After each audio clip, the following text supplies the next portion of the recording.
Salve, questa è la Olivetti Valentine del 1970, una vera macchina sessantottina. È sicuramente una delle macchine da scrivere portatili Olivetti più iconiche. La sua concezione si deve a Ettore Sottsass, coadiuvato da Albert Leclerc e Perry King.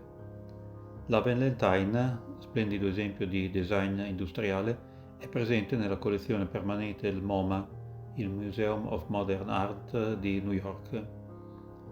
La Valentine viene presentata ufficialmente il giorno di San Valentino, il 14 febbraio 1969. La caratteristica principale della Valentine è la trasportabilità. La valigetta per il trasporto era infatti integrata nella macchina. Vedete? La maniglia è dietro e l'involucro è in ABS, leggero e resistente. Non ha le linee tradizionali delle macchine a scrivere Olivetti. Le linee risentono molto della cultura pop dell'epoca, con colori netti e contrastanti e un design non tradizionale. E le due coperture per le bobine gialle sembrano due occhi. Si indirizzava quindi ai giovani e alle persone più sensibili al richiamo della moda e delle nuove tendenze. Per la campagna pubblicitaria vennero utilizzati, oltre a Sottsass, artisti famosi come Roberto Pieracini e Milton Glaser, Adrianus van der Elst, Walter Balmer e per i testi il poeta Giovanni Giudici. Come meccanica si basa sulla lettera 32, diciamo che è la sua versione psichedelica. Ma l'idea generale alla base di questa macchina non era farla diventare un'icona di stile.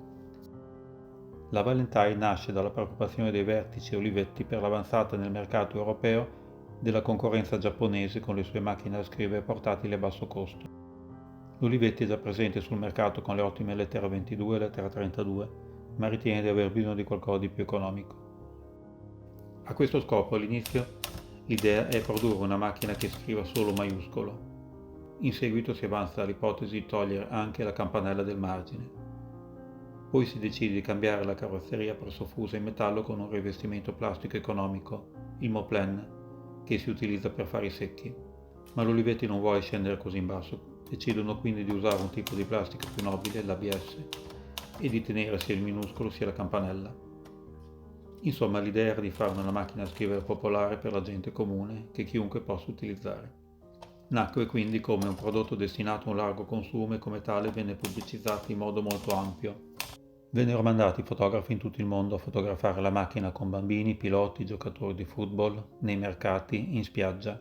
Grazie a questa grande e costosa campagna pubblicitaria le vendite all'inizio andarono bene. Poi però non riuscì a trovare quello spazio nel mercato come una macchina da vendere nei mercati di periferia a mucchi per terra, come voleva Sottsass, ed uscì di produzione. Forse perché è troppo innovativa. In effetti, anziché diventare un prodotto di massa, diventò un prodotto di nicchia apprezzato da intellettuali e da persone di classe. Un altro fattore probabilmente fu il prezzo, che era superiore ad altre portatili Olivetti dello stesso periodo. Il manuale è questo, molto poco tecnico, breve e discorsivo. Le pagine sono legate da una cordicina, sembra ci sia una persona che semplicemente spiega la macchina.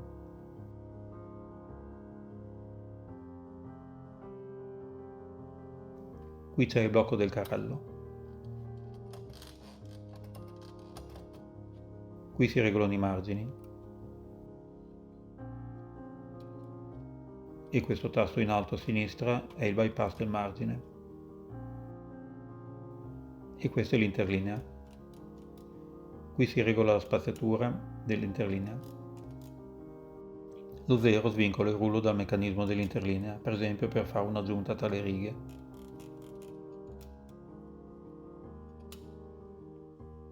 La stessa cosa si può fare con questo pulsante sul rullo. C'è il selettore per il colore con la selezione per l'assenza del nastro, necessaria per la preparazione delle matrici per i ciclostili, ancora in voga all'epoca. La Valentine ha una funzione interessante con la barra spaziatrice.